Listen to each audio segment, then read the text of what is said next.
अगर ये सारे ही धर्म ग्रंथ तुम्हारे कोई काम ही नहीं आ रहे हैं तो ये सब कुछ बेकार है, उठा के जला दो इन सबको, कोई मतलब की नहीं है अगर तुम उसका यूज़ ही नहीं कर पा रहे तो।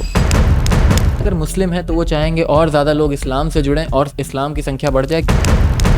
ऊपर भी भगवान ने भाई भतीजावाद फैला रखा है, पूरा ख़ानदान है भगवान का, उनकी हिस्ट्री से लेकर उनके दादा परदादा, फिर वो अब ये मेन भगवान आ गए।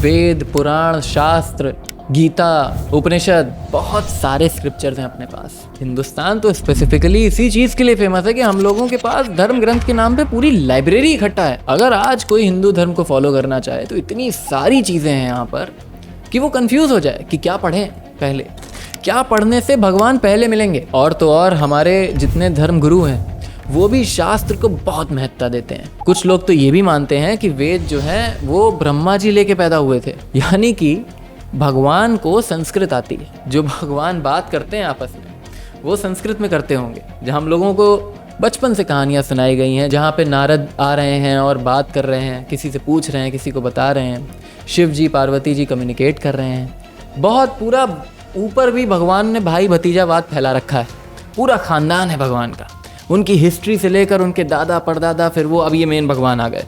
ये पूरा हम लोग एक ब्लफ को फॉलो करते हैं। आज इसी बारे में बात करेंगे क्योंकि कुछ टाइम पहले मैंने एक वीडियो बनाया था राम भद्राचार्य पे और उन्होंने भी ये स्टेटमेंट दे दिया कि शास्त्र आना ही चमत्कार है, यानी कि शास्त्र इतनी इम्पॉर्टेंट चीज़ है कि ये होगा तो ही तुम कुछ कर सकते हो उनके हिसाब से। इस टॉपिक पे आज थोड़ा सा खुल के बात करेंगे। सबसे पहली चीज़, शास्त्र किसी भगवान ने नहीं बनाए, पहले इस चीज़ को समझ लेते हैं।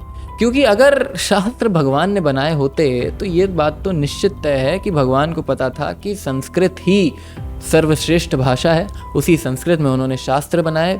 और अगर संस्कृत ही सर्वश्रेष्ठ भाषा है तो भाषा ट्रांसपोज होके हिंदी क्यों बनी? हिंदी बनाने की ज़रूरत क्यों पड़ी? कोई और भाषा को अपनाने की ज़रूरत क्यों पड़ी? साउथ में तेलुगु, तमिल, मराठी ये सब कहाँ से आई? क्यों आई? ज़रूरत क्यों पड़ी? देखो, कोई भी चीज़ एवोल्यूशन में काम करती है। मतलब पहले के इंसान थोड़े अलग होते थे, आज के थोड़े अलग होते हैं, और ये पूरा गेम चलता है सर्वाइवल ऑफ द फिटेस्ट पे। अगर इस इन्वायरमेंट में इंसान फिटेस्ट नहीं है तो वो सर्वाइव नहीं कर सकता, इसीलिए बॉडी धीरे धीरे इन्वायरमेंट के हिसाब से अडेप्ट करती रहती है। इसी तरह भाषा भी है, समय काल के हिसाब से भाषा उस समय के लोकलाइट्स के द्वारा फिट जो होगी वही चलेगी। अब तुम सोचो कि संस्कृत भाषा चलती थी और आज नहीं चलती, यानी कि इन्वायरमेंट में एक परफेक्ट भाषा जो कि भगवान की भाषा थी वो अब फिट नहीं रही। अमेजिंग। दूसरी बात, आपस में भगवान संस्कृत में बात करते हैं, लेकिन ये भगवान खाली हिंदुस्तान तक सीमित रह गए। मतलब अगर हम लोग वेस्ट साइड जाएंगे तो वहाँ के भगवान इंग्लिश में बात कर रहे हैं, वहाँ की बाइबल इंग्लिश में है।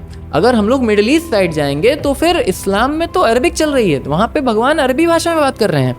यानी कि भगवान रीजन के हिसाब से अलग अलग भाषा चुन रहे हैं और वो भाषा भी इवॉल्व हो रही है। आज की डेट में अरबिक भी बहुत कम लोग बोलते हैं, उर्दू ज़्यादातर लोग बोलते हैं, और उर्दू तो संस्कृत और हिंदी से इंस्पायर्ड है। कहने का मतलब ये है कि ये भाषा वाला गेम जो है ना, कि हमारे जो धर्म ग्रंथ हैं वो भगवान से आए हैं, भगवान ने पैदा किए हैं, भले चाहे इस्लाम की बात हो, चाहे हिंदुइज्म की बात हो, या फिर क्रिश्चियनिटी की बात हो, जूइश की बात हो, सब हर जगह भगवान भाषा से बंधे नहीं रह सकते। अगर होते हैं तो पहला तो सवाल है कि होते हैं कि नहीं होते, लेकिन अगर होते हैं तो वो एक भाषा से कैसे बंधे रह सकते हैं? अगर जान की, लाइफ की कोई कीमत है तो वो लाइफ तो एक जानवर में भी है, और जानवर को तो कोई भाषा आती ही नहीं है।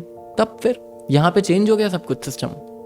अल्टीमेट बात ये है कि ये सारे ही धर्म ग्रंथ इंसानों ने ही बनाए। महात्मा बुद्ध ने तो पाली भाषा में अपना ग्रंथ दिया। अब पाली भाषा ना संस्कृत है ना हिंदी है, तो अब क्या चेंज होगा? महात्मा बुद्ध को तो हिंदू लोग अपना 10वां अवतार भी मानते हैं। तब फिर यहाँ पर भी रूल चेंज हो गया। बार बार ये रूल कैसे चेंज हो रहा है? अगर भगवान कोई एक है तो वो बार बार रूल तो नहीं चेंज करेगा। जैसे कि gravitation is a law, gravitational law bar bar change नहीं होता ना, टाइमलेस है, वैसा ही रहेगा। और इस वीडियो की शुरुआत में मैंने दूसरी बात बोली थी कि जब हमने भाषा बनाई, भाषा का काम क्या होता है? कम्युनिकेशन। और हमने अपने भगवानों के बीच में भी कम्युनिकेशन दिखा दिया, और जब भगवानों के बीच में भी कम्युनिकेशन दिखा दिया तो भगवान का परिवार बन गया। अरे यार, एक भगवान और भगवान के पापा, राम भगवान दशरथ भगवान के पापा, तो वो ज़्यादा पावरफुल हो गए। बहुत सारे पैराडॉक्स, बहुत सारे कन्फ्यूजन्स आ जाएंगे अगर तुम लॉजिकली इन सारी चीज़ों को देखोगे तो। बात सिर्फ इतनी सी है कि अगर कोई धर्म ग्रंथ है और उसको पढ़ के तुमको कुछ मिल रहा है, उसको पढ़ के तुम्हें कुछ समझ आ रहा है, उसको पढ़ के तुम्हारी कोई प्रॉब्लम सॉल्व हो रही है, तो वो रेलेवेंट है।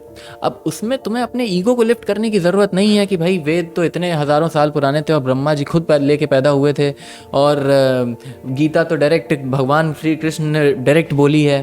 ये सब करने की ज़रूरत नहीं है। ये सब लोग सिर्फ ईगो बूस्टिंग के लिए करते हैं, अपने अहंकार को और बढ़ाने के लिए करते हैं कि देखो हमारा ग्रंथ सबसे पुराना, हमारा ग्रंथ सबसे पुराना। Reason being numbers are the most important for a religion to exist. अगर हिंदू हैं तो वो चाहेंगे कि और ज़्यादा लोग हमसे जुड़ें, और ज़्यादा लोग हिंदू हों, हिंदुओं की संख्या बढ़ जाए। अगर मुस्लिम है तो वो चाहेंगे और ज़्यादा लोग इस्लाम से जुड़ें और इस्लाम की संख्या बढ़ जाए, क्योंकि संख्या पावर दिखाता है। और लोगों को जोड़ने के लिए, लोगों को समझाने के लिए, खुद को अपने मन में भी प्रूव करने के लिए तुमको साइंस का सहारा लेना पड़ता है, तुमको फालतू लॉजिक्स का सहारा लेना पड़ता है, तुमको रेलेवेंट रहने का सहारा लेना पड़ता है। लेकिन मेरा पॉइंट सिर्फ इतना सा है कि अगर ये सारे ही धर्म ग्रंथ तुम्हारे कोई काम ही नहीं आ रहे हैं तो ये सब कुछ बेकार है, उठा के जला दो इन सबको, कोई मतलब की नहीं है गीता अगर तुम उसका यूज ही नहीं कर पा रहे तो। धर्म ग्रंथ इंसानों ने लिखे हैं, लेकिन जैसे कि इंसानों ने बहुत सारी किताबें लिखी हैं और किताब पढ़ना एक अच्छी हैबिट है और किताब पढ़ने से तुम्हें बहुत कुछ मिल सकता है, उसी तरह से ये धर्म ग्रंथ एक बहुत ही ऊंची चेतना वालों ने लिखा है। ऐसे लोगों ने लिखा है जिनकी कॉन्शियसनेस आम लोगों से ज़्यादा हाई थी। तो उन लोगों के थॉट्स तुम्हारे लिए क्या थे, वो क्या तुम वो पढ़ना नहीं चाहोगे? वो थॉट्स पढ़ने के बाद अगर तुम्हारी कोई प्रॉब्लम सॉल्व होती है तो क्या वो तुम करना नहीं चाहोगे? इस वीडियो का उद्देश्य बस इतना सा है कि इस वीडियो को देखने वाले लोग सिंपली इस सारी ब्लफ को छोड़ें, बस कुछ पढ़ो जाके, और उससे अगर तुम्हें कोई फ़ायदा होता है तो कमेंट सेक्शन में बताना। गीता अगर तुमने नहीं पढ़ी है, भगवत गीता, तो इस चैनल पर ही गीता की एक सीरीज़ भी है, उस सीरीज़ का लिंक भी मैं डिस्क्रिप्शन में डाल दूंगा। अगर पसंद आए वो सीरीज़ तो वहाँ पे कमेंट करो, उसको और शेयर करो। ये वीडियो समझ में आया तो लाइक करो, शेयर करो। मिलते हैं अगले वीडियो में। Till the time, bye bye.